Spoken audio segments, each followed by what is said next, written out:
Lift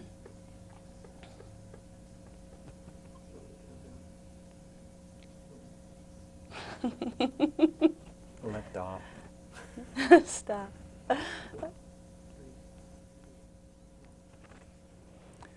Good evening and welcome to this review of the 9th Annual Employment of Workers with Disabilities Week. We're going to talk with you this evening about the theme, the evolving workplace, but first I'd like to introduce you to some of the other committee members who've worked so hard to put this week together. Mike? Thank you, Peter. My name's Mike Flaherty, and I am the vocational coordinator for the Mental Health Center in Missoula. My office is located at River House, and it's been my responsibility to work with persons with long-term chronic mental illness. And before I talk a little bit about myself and my job and my involvement with the committee, I'd like to acknowledge the absence tonight of Tommy Ellsworth. Tommy has gotten laryngitis and is unable, obviously, to be on camera and to join in our discussion, but she has been with the committee since its onset in 1986. So she has been its head and its primary mover and shaker, and all of us tonight have had an opportunity, at least for this year, and some of us for more than this year, to work with Tommy. So if you're listening, Tommy, thanks for everything, and I hope you find this show to be as informative as we'd like it to be. Just a little bit about myself. I've worked at River House for 7 years, and I've also been on the committee for 7 years. And during that time, I've seen a lot of growth in terms of community acceptance and community empowerment for persons with disabilities. My job specifically is working with persons with mental illness, and I've had a lot of opportunity to meet and greet the employment community of Missoula. In that time, I found the environment changing so much more to the positive. It was a positive environment 7 years ago, and I find it even more so today. And my specific job involves many of the same skills that I share with Tommy and with Leslie and many of our counterparts who work in the Missoula community on a regular basis. And I think that's probably enough about me. I'll turn it over to Les. Oh, thank you, Mike. You're welcome. As Mike said, my name is Leslie Krause, and I have had the fortunate experience of being on the Committee for Employment of Workers with Disabilities for 5 years now. And I have found participating on the committee has been exciting each year. It's changed, it's different. It's wonderful to be able to be a part of a committee and inform the community about all the abilities of people who have disabilities. Also recognizing employers and employees who make outstanding achievements in employment. I work for Opportunity Resources. I am a placement specialist, and I do job development and job coaching. Opportunity Resources will be celebrating their 40th anniversary next year. It's quite a large business. It's been around for a long time. We provide vocational training and support services for adults who have employment barriers. We are known by many different departments. We have furniture restoration, a wood products department. We also have janitorial crews, housekeeping, and then where I work is in the supported employment department. We have currently over 60 individuals who are placed in competitive jobs out in the community. Part of my job is to assist with evaluating and assessing individuals' abilities and job matching. So the person who is looking for work has something specific in mind and therefore will most likely succeed at the job that they've chosen. At one time, my job was much more challenging. Now, luckily, we find that employers are calling us because they found that most of the people who are placed in jobs have long-term employment. Absenteeism is not such an issue, and it's been exciting. It's very successful. I've worked for Opportunity for 6 years now, and seeing the workplace evolve has been just wonderful. Thank you. Okay, and I'm going to say that I'm the newcomer to the committee. This is my first year. I am the director of a program called Montech, which is really Montana's technology-related assistance program for people with disabilities. I've been working with myself and other people with disabilities for 38 years now. What I've learned over the years is that given the right tools, most people with disabilities can live and work and play in a very independent manner. The project I direct is designed to ensure that people get the tools they need and to work with systems in an advocating way so that that can happen. I'd like to say that the evolving workplace is a theme that came up in part out of our discussions early on. And one of the things that has certainly evolved in the workplace as I've seen it over the years is that when I first started looking for work 37 years ago to help supplement my college income, I had to conceal the fact that I had a disability until I could finally present myself in an interview. I would call, find out where the place of work was, even fib a little bit about being in there and being lost and needing to find out what was going on in order to check it out and to see if it made sense for me to go to the interview. If it did, then I would go, and once I presented myself, I usually would get the job. But the evolution now is that people don't have to hide the fact that they have disabilities any longer. I think that's an enormous step for us all. I'd like to turn back now to Mike and Leslie and have them talk a little about the history of this whole thing. Well, I can't speak volumes about our history. Leslie actually in a few moments is going to follow our agenda for this week. And the agenda for this week is in many cases much like it has been for the last 7 years, or my 7 years with the committee. And without further ado, Les, would you like to walk us through it?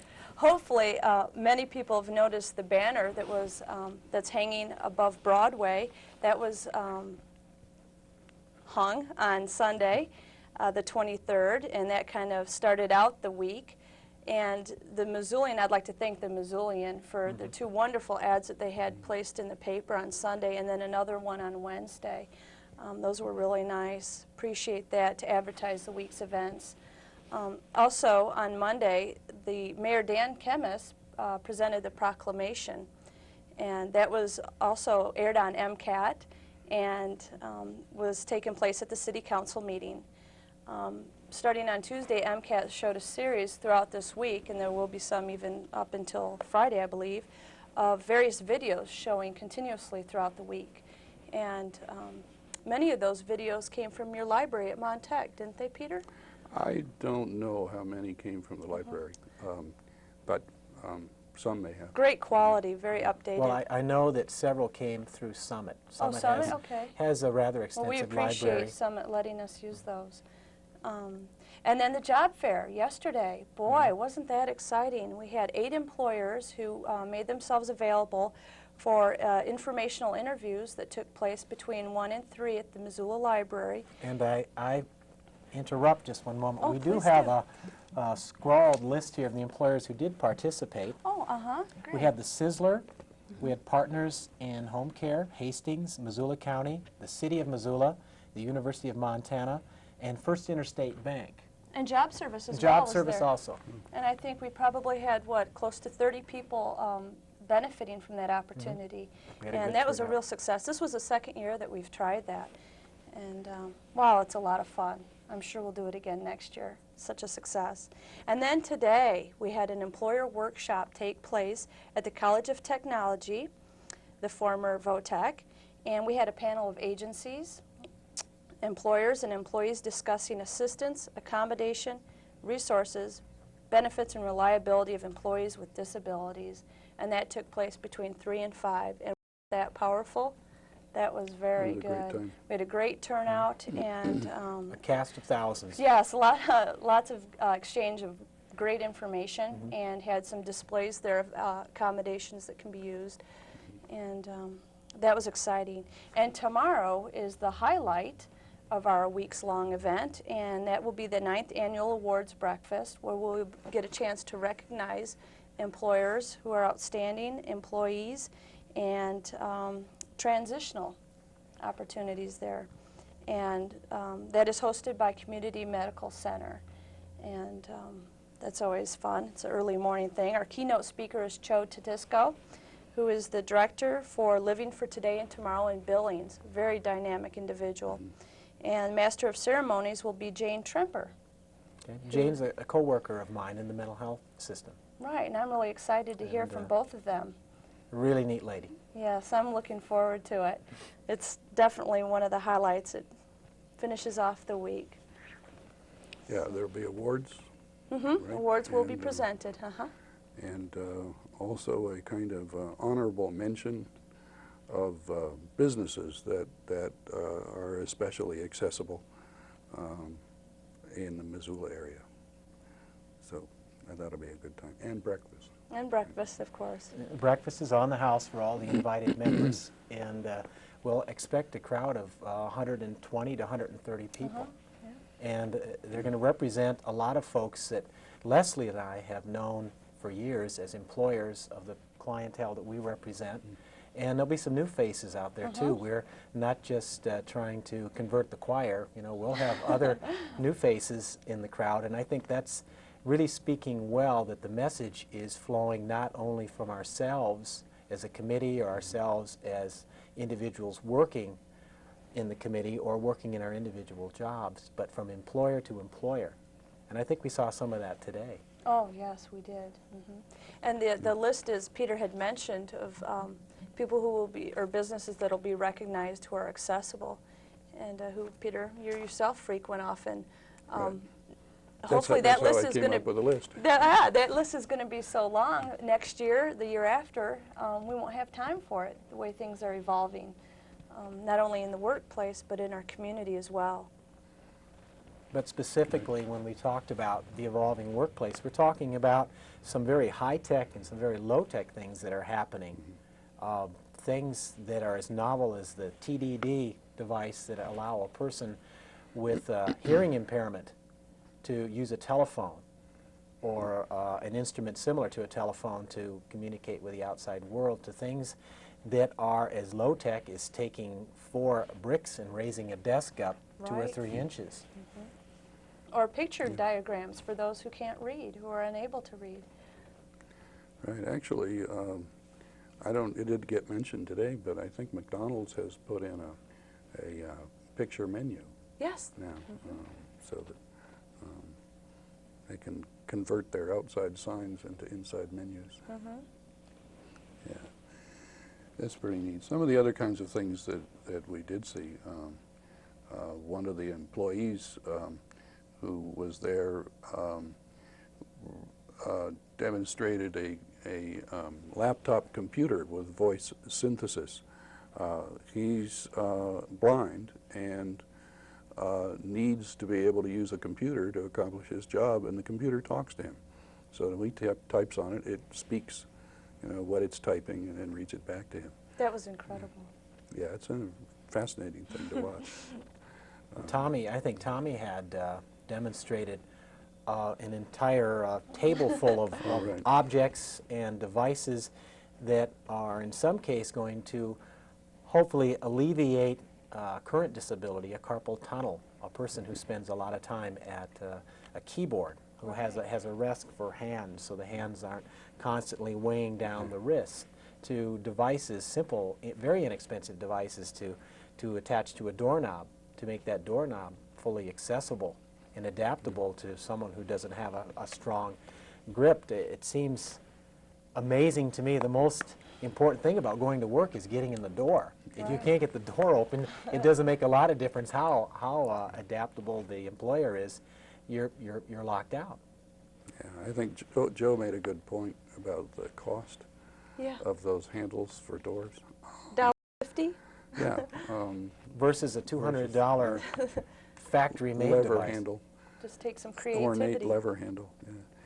It's important to point out, I think, that a lot of the best devices are do-it-yourself devices, do-it-yourself tools. That actually is the oldest approach to tool making humankind has. That's true. We're known for being able to fashion tools that make up for our frailties, and also elaborate on those and evolve them over time. And it's pretty amazing how tools have evolved. Another thing to point out is that assistive tools, assistive devices are everybody uses them. I was just going to You know, point it's like that out, Peter. there isn't anybody here who hasn't used doesn't use daily some adaptation of the wheel to get around. And I'm not the only one. The typewriter was originally developed for a person who was blind, to be able to write clearly and legibly. It used to be that the typewriter was indispensable, but now it's the keyboard that's indispensable, right? We use it in other ways. The telephone was developed by a man who wanted to be able to talk to his wife in another room because she was deaf or hard of hearing. That's seen as totally indispensable now. Where would we be without our telephones? All those kinds of things people take totally for granted now and don't consider it assistive technology, but it is.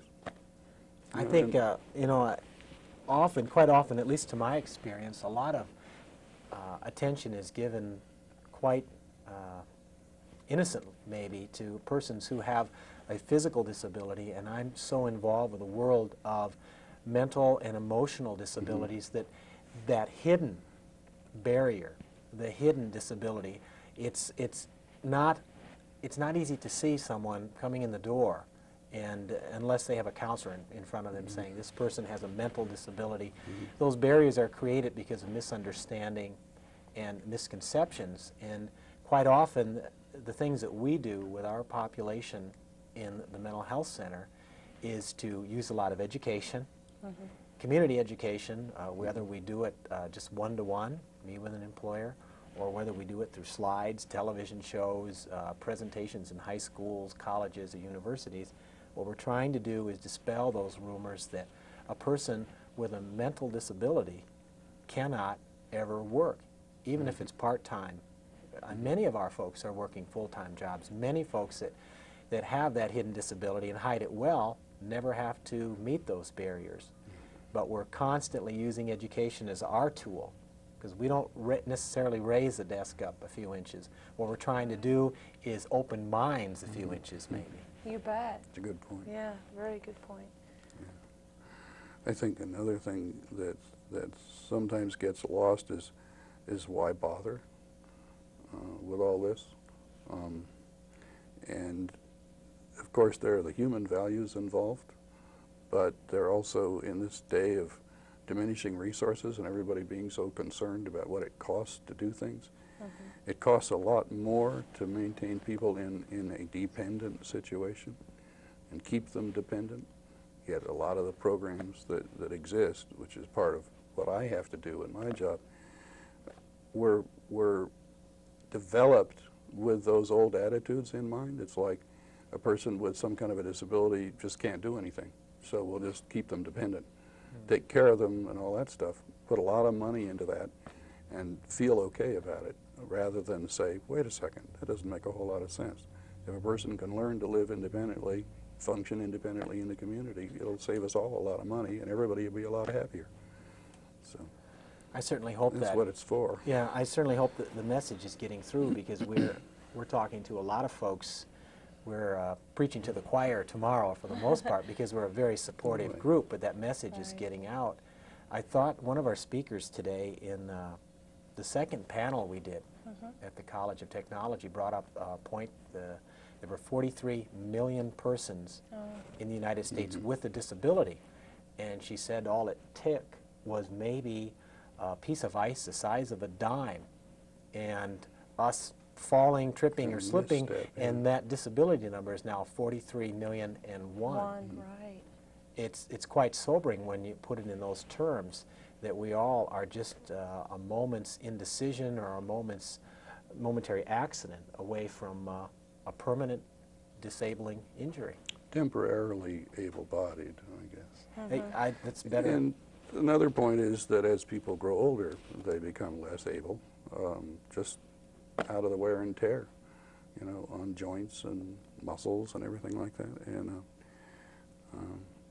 that as we evolve a society that can maintain people in independence, again, everybody will be able to continue to function for a lot longer than they might have a long time ago, just because of making things more accessible, making businesses more open to people with mobility problems or visual problems or hearing problems or, you know, those kinds of things. Everybody kind of contributing and maintaining themselves at a high level of independence as long as they can go on. So. Paving the road.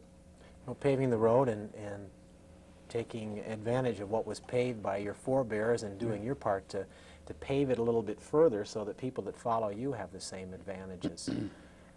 One point I wanted to make, and we can't thank every business and every corporation, everyone who has taken a step in the direction of doing the right thing, but hardly a day goes by I either don't come personally in contact with a business or read about a business or see an advertisement on television about a business that has made their business, their restaurant, their hotel, their store accessible in many ways. And it goes beyond that in society to sporting events where they are becoming aware of issues, where not everyone can jump out of their seats and cheer touchdowns, or not everyone can see a basketball court clearly, and sometimes hearing devices are provided. Pizza Hut has done a lot nationally. McDonald's has done a lot. Hotel chains are setting aside blocks of rooms for persons with special needs, special telephones in the rooms. I think that says something, and it's for good business sense. It makes sense people-wise, and it makes sense money-wise. Yeah, there's a population, no matter how much you count it, you know, of up to 20 or 25% of the population has some sort of physical limitation, some limitation. We all have limitations, I suppose, but that's a population that goes shopping, you know, goes to the store, takes care of their families, Right. one way or another. And it could be your store, for example, or your business. And I think of the businesses that are doing it, all these, you know, we've got, what, Tommy said something like 120 people registered for the breakfast tomorrow. Every one of those people is a model of some sort to other people in the community. So if each one of them is affecting 10 others, you know, it's a lot of folks. They've done nothing else but open their mind. Yeah. Open their wallet maybe to saying that it makes sense. That someone else made a point today that once a person with a disability becomes an employee, are they disabled any longer? Right. It's a philosophical question, but I think they're not. Well, sure, I think the same thing applies right here. It's kind of like I can sit okay and I can talk okay, so the fact I use a wheelchair, it has no meaning in this particular moment. There's no This functional limitation. Right. We're just talking heads. That's all we are. That's it. Well, I'm glad that we in the last, we've had over 36 different individuals receiving, or businesses receiving awards over the years, and we're going to continue to do so. And I'd like to take a second maybe and Be a good idea. ask those viewers out there who may be interested in participating in the committee. We're always looking for those who have new ideas. Please give, I think we'll flash Tommy Ellsworth's, our chairperson's information, so you can contact her. But I might mention that if you look at, you know, our list, if we had it up on the screen, it would read as a who's who of who are the movers and shakers. A lot of the folks that have taken that step, and a lot of these folks did it before there was any legislation. They did it on their own. Might be an interesting thing to do at the end of one of these things sometimes is run it like the credits. Sure. You know, it's a pretty long list. I'm very proud of Missoula. Yeah. Yeah. Very proud. Well, I'm proud to have been a part of this committee. I want to thank It's you been all. fun. Thank you. Yeah, we look forward to 1995. It's the 10th annual The 10th employment annual of next workers, year. so Have this to will be a big real. deal. And hopefully Tommy will have her voice back. Thanks a lot. Thank you.